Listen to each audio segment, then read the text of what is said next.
할렐루야. 지난 한 주간 동안도 우리가 주님의 은혜 가운데 살다가 오늘 나와서 이렇게 모여서 예배하고 또 말씀을 나누니 이 나누는 말씀 가운데에서 우리에게 주시는 하나님의 메시지를 발견하고 나가서 그 말씀대로 살기를 소원하며 함께 말씀을 나누고자 합니다.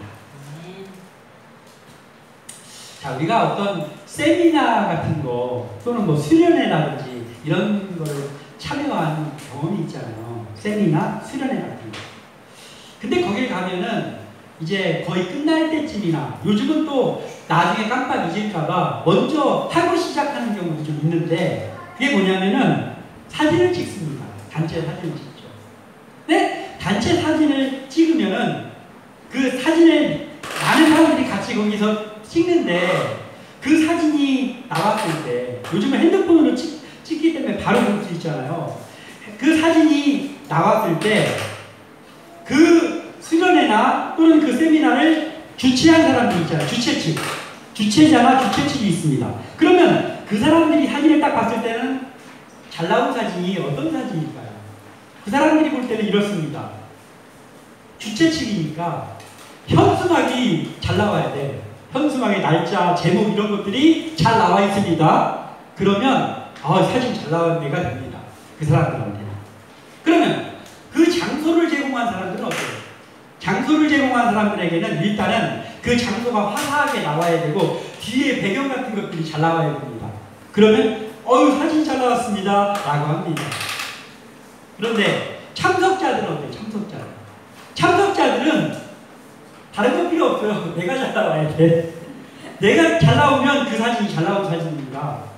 다른 사람들이 아무리 활짝 웃으면서 찍었는데 하필이면 찍는 순간에 내가 눈 한짝 감았어.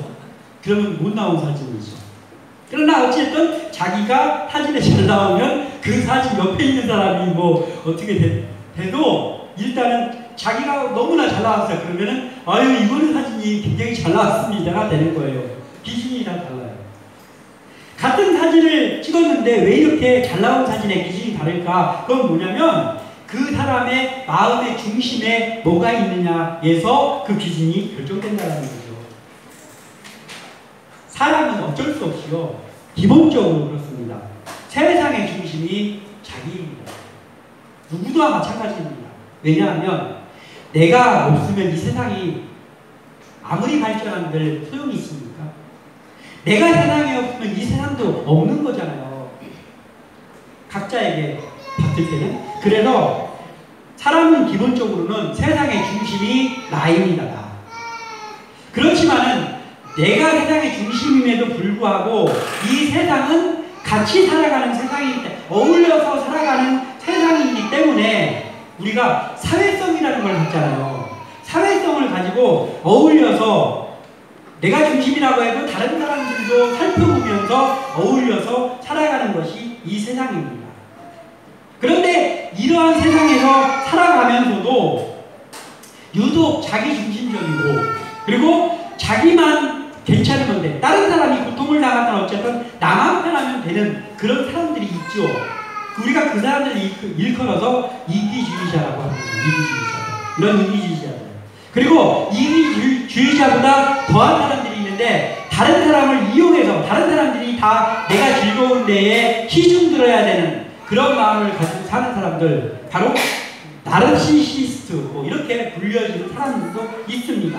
어찌되었든 그러한 모든 사람들이 같이 살아가는 게 이 세상입니다. 자, 그러면 그리스도인인 우리가 이 세상에서 살아갈 때 이 사람들하고 같이 못 살겠네 하면서 우리 예수 믿는 사람들끼리 따로 저 산에다 땅 사가지고 거기 가서 같이 공동체 이루어갖고 살면 어떻게 잘못하면 이단 되는데 이단들이 주로 그런 거 하죠. 우리는 어떤 사람들이냐? 그런 세상 가운데 살고 있지만 우리가 예수님께서 우리에게 명령하신 게 있는데 뭐냐면 소금과 빛의 역할을 감당하라고 했습니다. 소금과 빛. 근데 그 소금과 빛의 역할을 예수 믿는 너희들끼리 뭉쳐서 하나님 잘 믿으면서 소금과 빛의 역할을 감당해라라고 하지 않으셨단 말이에요. 어디서? 세상에 빛이 되고 세상에 소금이 되라고 했습니다. 이 세상에는 말도 안 되는 사람들이 많은데요. 이기주의자들이 있고 자기들밖에 모르는 사람들이 있는데요. 그러라는 거예요. 그래서 우리는 세상 속에서 어울려서 살면서 소금의 역할, 빛의 역할을 감당해야 됩니다. 이게 우리가 해야 될 몫입니다. 자, 그리스도인인데 우리가 그리스도인인데 정확하게 알고 있어야 되잖아요. 그리스도인은 뭡니까? 그리스도에 속한 사람들이라는 뜻입니다. 예수에 속한 사람들이라는 뜻이 바로 그리스도인입니다. 근데 이 그리스도인이라는 호칭이 처음에는 좀 별로 안 좋은 형태 상황에서 불려졌어요. 누가 불렸냐면은 우리 예수 믿는 사람들이 먼저 우리는 그리스도인이라고 합시다. 이렇게 한 게 아니에요. 이방인들, 예수 안 믿는 사람들이 저 예수 패거리들, 저 그리스도의 미친 자들, 응? 저 예수의 장당들, 뭐 이런 식으로 표현하면서 부른 게 저 그리스도인들. 야, 저 예수 패거리들 온다. 그리스도인들 온다. 이렇게 불렀던 거예요. 그러니까 처음에는 그리스도인이라는 말이 안 좋은 어감, 조롱하는 어감으로 믿지 않는 자들에 의해서 불려졌던 이름입니다. 그런데 그 예수 믿는 그리스도인들이 그들과 섞여서 살아가는데 빛과 소금의 역할을 감당을 하는 거예요. 그들이 저 사람들은 뭔가 다르네. 우리가 놀리면서 저 사람들을 불렀는데 우리가 다 하는 거 저 사람들은 안 하네.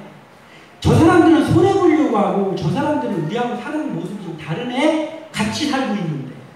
그래서 나중에는 그 이방인들이 예수 믿는 사람들을 부를 때 어느 순간부터인가 믿는 사람은 좀 달라.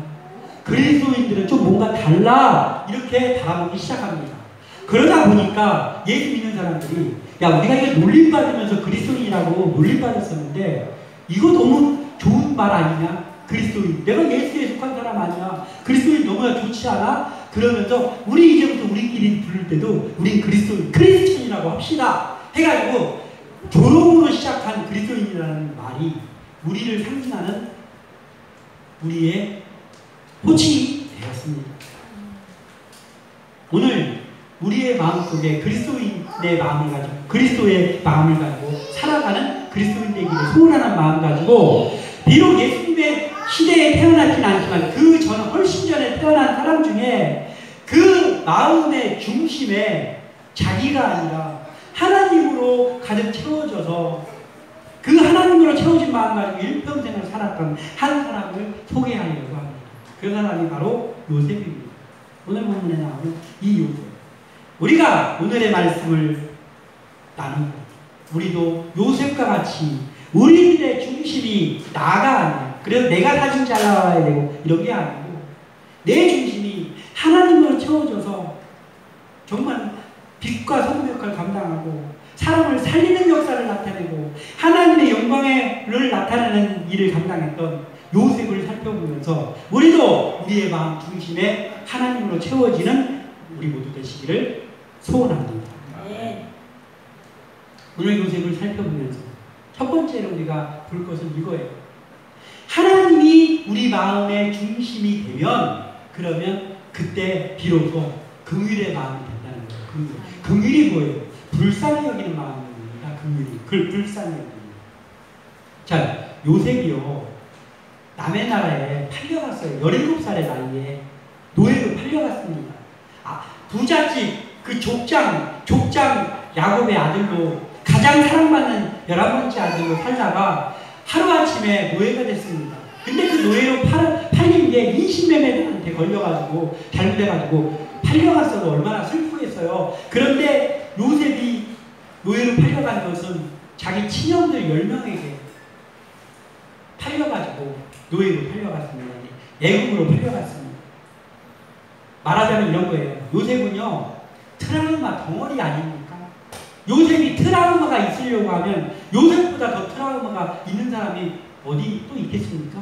자기네 친형들 10명에게 의해 팔려가서 노예가 됐습니다. 하루아침에 노예가 됐습니다. 보통 이런 일을 당한다고 하면 그러면 어때요? 선택지가 많지 않습니다. 일단은 죽든지 내가 이렇게 살아서 뭐해요? 죽고 싶은 마음 뿐일 겁니다. 또는 살면 원한에 사무쳐서 살겠죠. 내가 나중에 커서 기회가 가지고 도망가서 내가 우리 형들을 가만히 안 둘 거다. 내가 반드시 이 원수를 갚을 거다. 이를 갈면서 살지 않았겠습니까? 이 요셉이? 그런데 요셉을 표현한 성경 말씀은 좀 달라요. 요셉이 팔려간 직후에 성경 말씀은 그럼 어떻게 되어 있느냐? 창세기 39장 2절에서 3절의 말씀에 이렇게 말씀합니다. 여호와께서 요셉과 함께 하심으로 그가 형통한 자가 되어 그의 주인 애굽 사람의 집에 있으니 그의 주인이 여호와께서 그와 함께 하심을 보며 또 여호와께서 그의 범사에 형통하게 하심을 보았더라. 아멘. 자기 친형들에게 배신당해가지고 팔려가지고 지금 17살짜리가 애굽에 지금으로 말하면 시위 대장이니까 지금으로 말하면 대통령 경호실장쯤 됩니다. 대통령 경호실장 집에 노예로 팔려왔습니다. 근데 형통하다. 형통이 아니죠. 형통이 아닙니다. 그런데 성경은 여호와께서 요셉과 함께 하심으로 그가 형통한 자가 되어 팔려온 요셉이 형통한 자가 돼요. 이게 요셉을 칭하는 성경입니다. 그리고 그 주인 보디발도 쟤는 뭔가 다르네. 쟤는 뭔가 다르네. 쟤가 우리 집에 온 후부터 일이 잘 되네. 그러면서 그 요셉을 야 네가 지혜롭게 일을 잘 처리하는 것 같아 내가 보니까. 그러니까 네가 어리지만 네가 우리 집에 모든 일을 좀 다 좀 돌봐라. 네가 오고 나서 우리 집이 더 잘 되는 것 같아. 안 믿는 그 시위대장 보디발이 볼 때에도 요셉이 하나님이 함께하는 사람으로 보였습니다. 이게 하나님께서 주시는 형통입니다. 그러니까 뭐냐면 요셉이 이런 거예요. 내가 지금 형들에게 팔려서 노예로 팔려왔느냐가 팩트가 아니란 말이에요. 요셉에게는. 우리에게는 그렇잖아요. 자기 중심인 사람들에게는, 자기 중심으로 사는 사람에게는 내가 지금 무슨 일을 당했느냐가 골자란 말이에요. 그런데 하나님이 내 마음의 중심인 사람의 팩트는 뭐냐면 내가 어디에 있는 게 중요한 게 아니에요. 내가 어떤 일을 당한 게 중요한 게 아니란 말이에요. 뭐가 중요하냐? 지금도 하나님께서 지금 내 옆에 계시나? 이게 중요해요. 요셉은 계셨다고. 왜냐하면 요셉의 마음에 하나님이 중심이었다고. 그리고 또 하나의 말씀이 있습니다. 창세기 39장 22절에서 23절에 여호와께서 요셉과 함께 하시고 그에게 인자를 더하사. 이제는 한술 더 썼어요. 그에게 인자를 더하사가 더 붙었어요. 간수장에게 은혜를 받게 하심에 간수장이 목중 계수를 다 요셉의 손에 맡김으로 그 재반 사물을 요셉이 처리하라. 아멘. 지금 요셉의 현실은 조금 더 나락으로 떨어졌어요.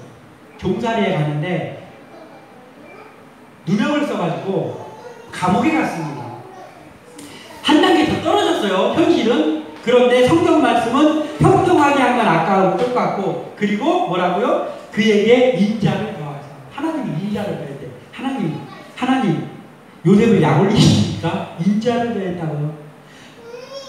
종살이를 팔려갔는데 거기서 누명을 써가지고 감옥에 갔는데 인자를 더하셨다고요? 이런 상황입니다. 그런데 성경은 그렇게 말씀하십니다. 왜냐하면 요셉은 그 현실이 어디에 있느냐가 중요한 게 아니에요. 어디가 중요한 거냐? 요셉은 하나님이 그 마음의 중심이었기 때문에 하나님이 지금도 나하고 함께 하시나? 함께 하시는구나. 그럼 됐어. 이렇게 되는 거예요. 내가 좀 어려운 일을 당했어도 지금도 하나님이 나와 함께 하시고 내 마음속에 하나님이 중심이니까 그럼 됐다는 거예요. 이게 요셉을 표현하는 성경 말씀입니다. 자, 어찌되었던 그렇게 하다가 드디어 수십 년이 흘렀습니다. 요셉이 17살에 종으로 팔려갔는데 30살에 국무총리가 됐어요. 그리고 요셉의 꿈대로 7년의 풍년이 있었습니다. 37살이 되었죠. 그리고 다시금 2년 동안 흉년이 왔어요. 이제 7년 흉년인데 2년 흉년이 이미 지나갔고 5년 동안은 아무것도 심지 못한다고 했어요.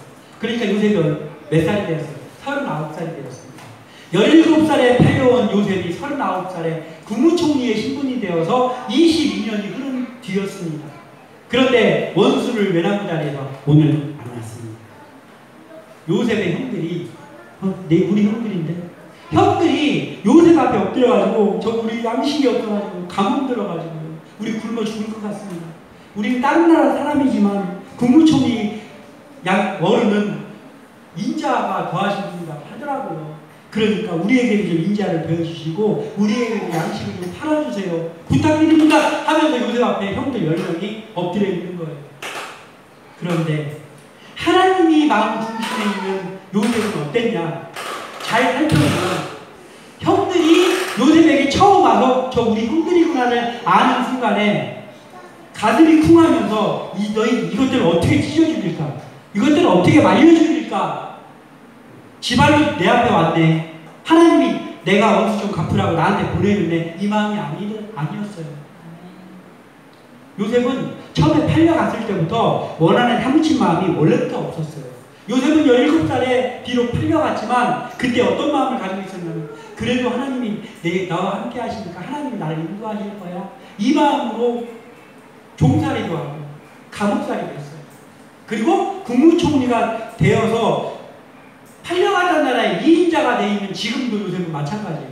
하나님은 나를 인도하고 계셔. 그래서 겸손합니다. 그래서 그 형들이 엎드려 있는 모습을 봤을 때 요셉은 이런 마음이 드는 거예요. 아, 우리 큰형 많이 늙었네. 우리 큰형이 할아버지가 됐네. 그때는 제법 젊었었는데. 야, 우리 10번째 형, 우리 열째 형이 흰머리가 희끗희끗하네. 저 머리 저기 소갈머리 다 빠졌네. 아유, 안쓰럽다. 우리 저 형 옛날에 젊어가지고 나 팔 때, 나 그 구덩이에서 건져낼 때 저 형이 한 손으로 번쩍 나를 잡아당겼었는데 그때 나름대로 힘도 좋았는데 근데 저 형도 할아버지 됐네. 그러면서 안쓰러운 마음이 밀려오는 거예요. 요새 원수 갚으려고 하면 안 돼요. 이게 하나님의 마음의 중심에 있는 사람의 마음입니다. 왜냐하면 하나님이 있으니까. 그래서 미움으로 여겨지지 않고 우리 형들 이미 요셉에게 와서 엎드리는 그 순간부터 요셉은 프로젝트가 시작된다. 어떤 프로젝트냐? 원수 갚을 프로젝트가 아니고 어떻게 이들을 용서해 줍니다. 그래가지고 막 시험해보는 거예요. 이 형들이 얼마나 변했나? 옛날과 똑같나? 아니면 이 형들이 좀 변했나? 여러 가지 시험을 해봤더니 이 형들이 옛날에는 달라졌어요. 아, 우리 형들도 하나님이 좀 마음을 바꿔주셨구나. 그러면서 제일 먼저 궁금한 게 뭐였어요? 우리 아버지 살아계십니까? 아버지 얼마나 보고 싶어? 아버지가 살아계십니까? 살아계신대.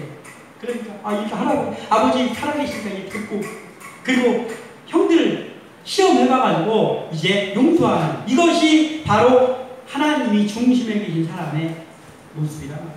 우리의 모습 속에 이러한 모습 되기를 소원합니다.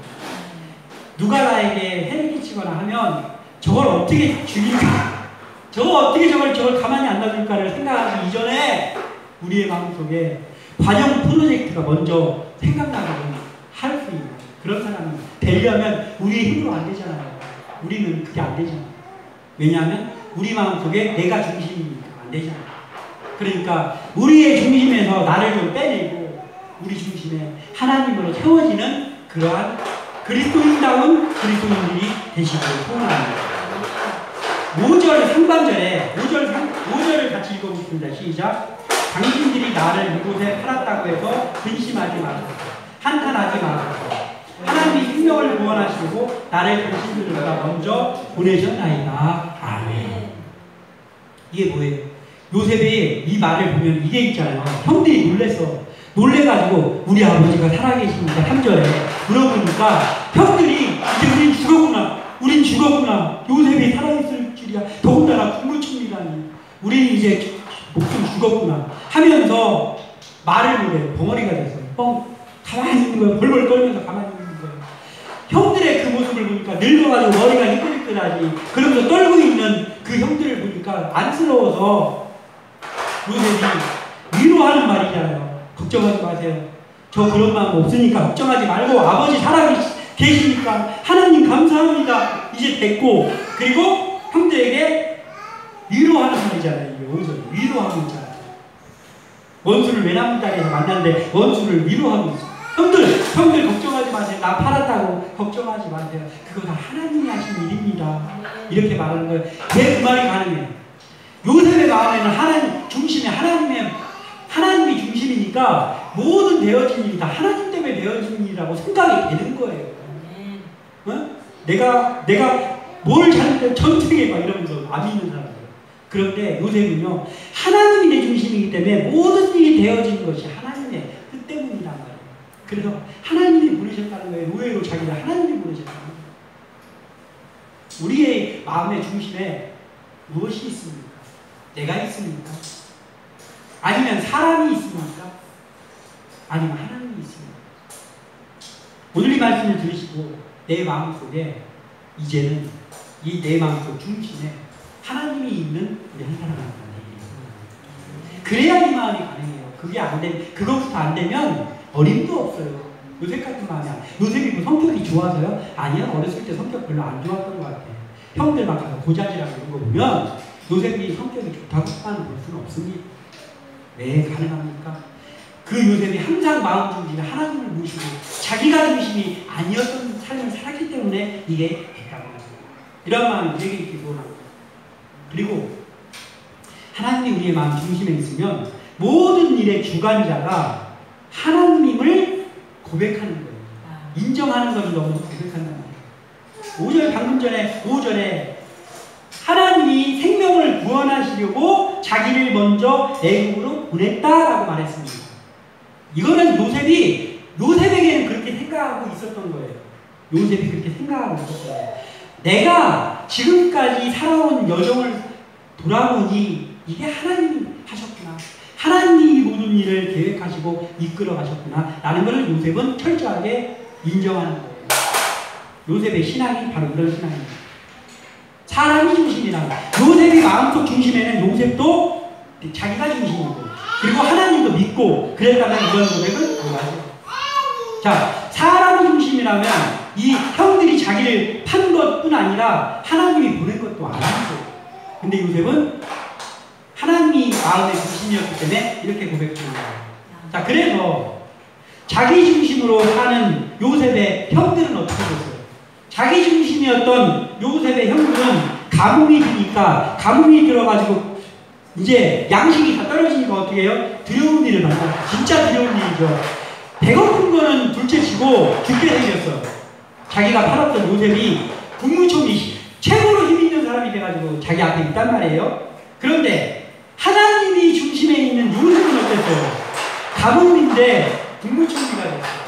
그리고 가뭄 속에서 형통함을 예전에는 하나님이 요셉을 형통하게 하사하는데 현실은 형통하지 않았잖아요. 그런데 가뭄으로 죽게 생긴 지금 요셉은 진짜 형통한 사람 됐잖아요. 국무총리가 됐다니까. 그리고 자기만 사는 게 아니라 요셉은 다른 사람들도 살리는 사람이 돼 있단 말이에요. 제가. 이게 바로 하나님을 마음속에 중심으로 모시고 살아야 될 이유입니다. 우리에게 힘든 일 많고 우리 괴롭히는 사람도 있고 내가 왜 이런 일을 만나나 하는 일들도 날마다 다가옵니다. 그렇지만 그때 내 중심으로 하지 말고 그럴 때가 하나님 중심으로 서 있어야 될 때란 말이에요. 하나님의 중심으로 어떻게 서 있어요? 내가 안 되는 거예요. 그때 하나님 저 좀 인도해 주세요. 성령님 저 좀 인도해 주세요. 해야 될 때라는 것이죠. 지금 혹시 나를 힘들게 하는 일이나 또는 나를 힘들게 하는 사람이 있습니까? 그러면 하나님이 모든 일의 주관자라는 걸 지금 고백하십시오. 그래야 될 때입니다. 지금이 바로 하나님을 내 중심에 더 가까이 모으셔야 될 때입니다. 그렇게 하면 그 상황이 형통의 상황이 아니라고 해도 요셉과 같이 하나님이 함께 하심으로 형통하고 인자를 더하사의 축복이 나에게 온다라는 것이죠.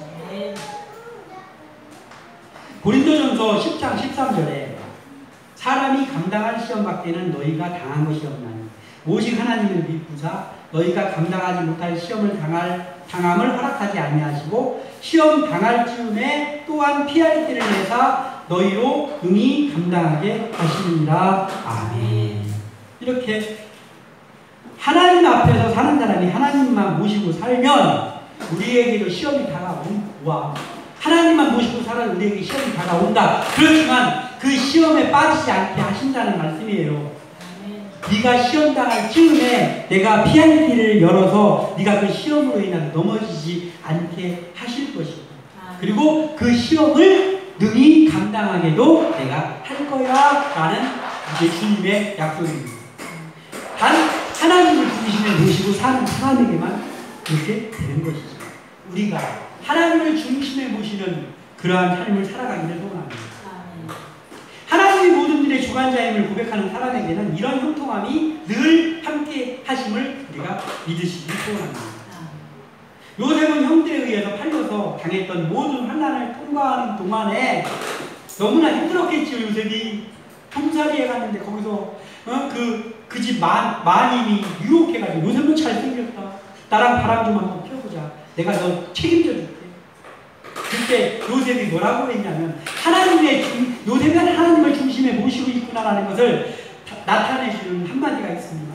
창세기 39장 9절 하반절에 이렇게 말했어요. 그렇게 유혹을 할 때 그런즉 내가 어찌 이 큰 악을 행하여 하나님께 죄를 지으리까. 그것 때문에 누명 써가지고 감옥에 갔어요. 근데 요셉은 그때 말하는 거예요. 마님, 그건 안 됩니다. 하나님이 내 옆에 계시는데 내가 하나님이 보시는 앞에서 어떻게 그 죄를 짓습니까? 할 수 없습니다. 하나님이 중심에 있는 사람이니까 하나님이 자기 옆에 늘 있는 것이 느껴지는 거예요. 그게 안 느껴지니까 자기 중심으로 사는 사람들은 그렇게 못하는 거죠. 그렇게 했으니 얼마나 힘들었겠지만 지금 드디어 그 속에 있었던 형통함들을 하나님이 주신 거예요. 요셉은 하나님이 모든 일을 주관하고 계시고 옆에서 역사하고 계신다는 것을 늘 고백했어요. 그랬더니 요셉이 형통함을 맛보게 됐다는 거죠. 7절에 같이 읽어보겠습니다. 7절 시작. 하나님이 큰 구원으로 당신들의 생명을 보존하고 당신들의 후손을 세상에 주시려고 나를 당신들보다 먼저 보내셨나니. 아멘. 이 고백, 요셉의 이 고백이 요셉이 하나님이 모든 걸 주관하고 계시다는 것을 믿지 않았다면 할 수 없는 고백이잖아요. 팔려갖고 하는 거예요. 그런데 이렇게 고백을 하는 거예요. 하나님께서 오늘이 있게 하시려고 나를 먼저 여기에 보내신 거예요. 그러니까 당신들이 나 팔았다고 고민하지 마세요. 하나님이 하신 일입니다. 저 형들 이제 원망하지 않습니다. 하나님께서 저도 형통함으로 역사하셨고 이 가문 통해 살아계신 우리 아버지도 그리고 형들도 그리고 형들의 가족까지 살리려고 하나님께서 20여 년 전에 나를 이곳에 먼저 보내셨음을 오늘 제가 이제 드디어 보게 됩니다. 걱정하지 마십시오. 라고 하는 거예요. 모든 일의 주관자가 하나님을 고백합니다. 하나님 중심의 삶을 사는 사람에게서만 나올 수 있는 고백입니다. 모든 일을 하나님이 주관하고 계시다고 고백하는 사람과 당장 다가올 일 앞에서 자기중심적으로 살아가는 사람의 결과가 같을 수 있습니까? 다릅니다. 처음에 시작은 똑같을지 몰라도 아니면은 하나님 중심으로 사는 사람이 더 초라하게 시작할지 몰라도 시간이 흘러서 요셉에게 22년이 흐른 그때 형들의 모습과 요셉의 모습이 같습니까? 다릅니다. 지금 당장은 표시 안 납니다. 표시 안 나요. 그렇지만 누가 뭐라고 하든 초라하게 보든 뭐하든 계속해서 하나님을 내 마음속에다가 중심에다 두고 살면 하나님이 요셉에게 주셨던 이 형통함을 우리에게도 주실 줄 믿습니다. 그리고 한 가지, 하나님을 마음속에 모시고 사는 사람은 형통함의 주체가 하나님이다라는 것을 고백하는 거예요. 형통함의 주체가 누구입니까? 자, 자기 중심으로 살아가는 사람은 자기가 어떤 좋은 일, 승진을 했다던가 시험을 합격했다던가 또는 어떤 좋은 일이 생겼다던가 할 때 그 결과를 뭘로 봐요? 자기 중심인 사람, 자기 노력의 결과를 봅니다. 내가 이렇게 노력하고만 내가 얼마나 노력했는지 몰라. 내가 이거 하려고 얼마나 노력했는지 몰라. 그랬더니 이렇게 좋은 날도 오네. 이게 자기 중심적으로 사는 사람의 고백이죠.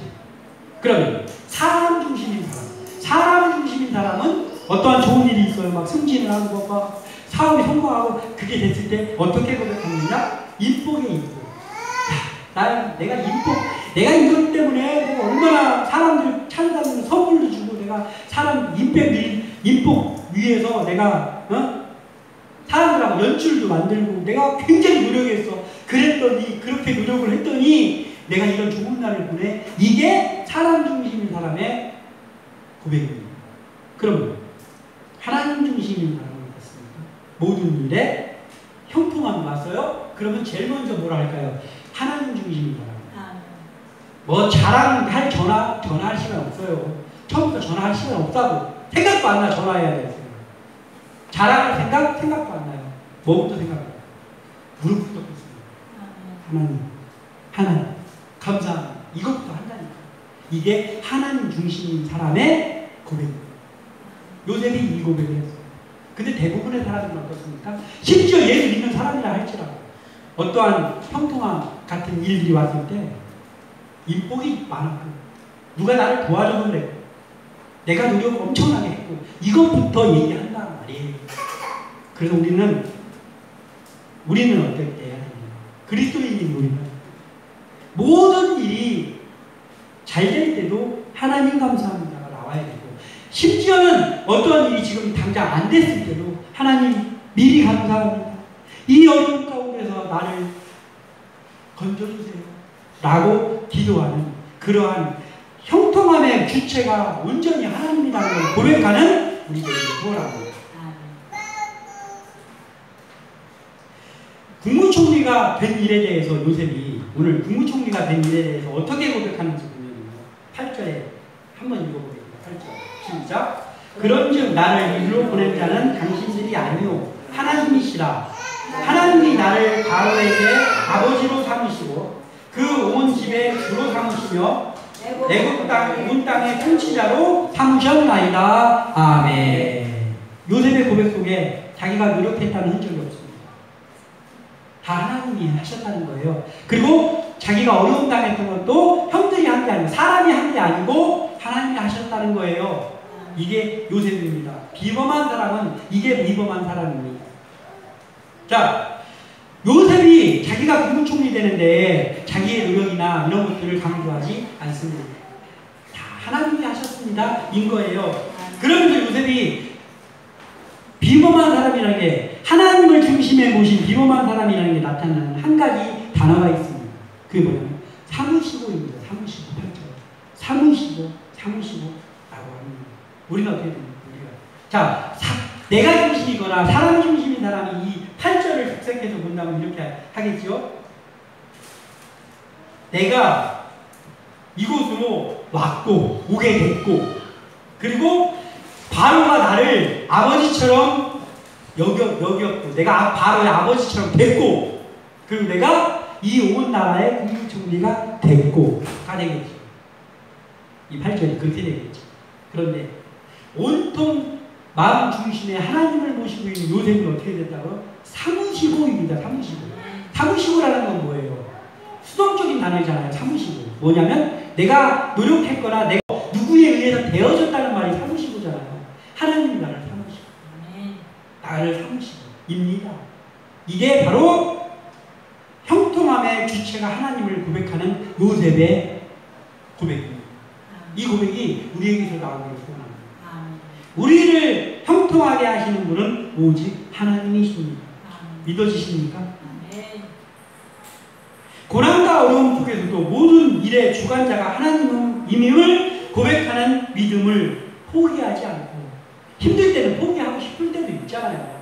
근데 포기하지 않고 그럼에도 불구하고 그 자리에서도 하나님이 하십니다 라고 고백하는 게 진짜 믿음이잖아요. 그렇게 하고 하나님 중심으로 서 있는 사람에게 하나님의 때에 하나님의 방법으로 하나님은 형통함을 보여주시는데 어떻게 보여주냐면은 그 형통함을 나도 느껴. 하나님이 나를 형통하게 하시는 것을 내가 느끼는 나를 분명히 하나님 주시고 그리고 남도 느껴. 야, 이 사람 형통한 사람이네 라는 것을 남도 보게 되는 거예요. 그러한 형통을 하나님께서 주신단 말이에요. 형통함의 주체가 하나님이라는 걸 고백하는 사람. 그 사람이 요셉이잖아요. 우리는 지금 비록 눈으로 보이는 형통함이 있지 않다 할지라도 지금부터 이러한 요셉처럼 모든 일의 주관자가 하나님이고 모든 형통함의 주체가 하나님이라는 걸 믿고 그 하나님을 우리 가슴의 중심에 모시고 그 하나님 앞에 서 있는 그 삶을 살아감으로 인하여서 우리의 앞으로의 삶이 형통하고 그리고 우리 교회가 이러한 형통한 사람들로 채워지고 그리고 우리 교회가 이러한 형통함 속에 들어갈 수 있기를 예수님의 이름으로 축원하고 부탁드립니다. 기도합니다.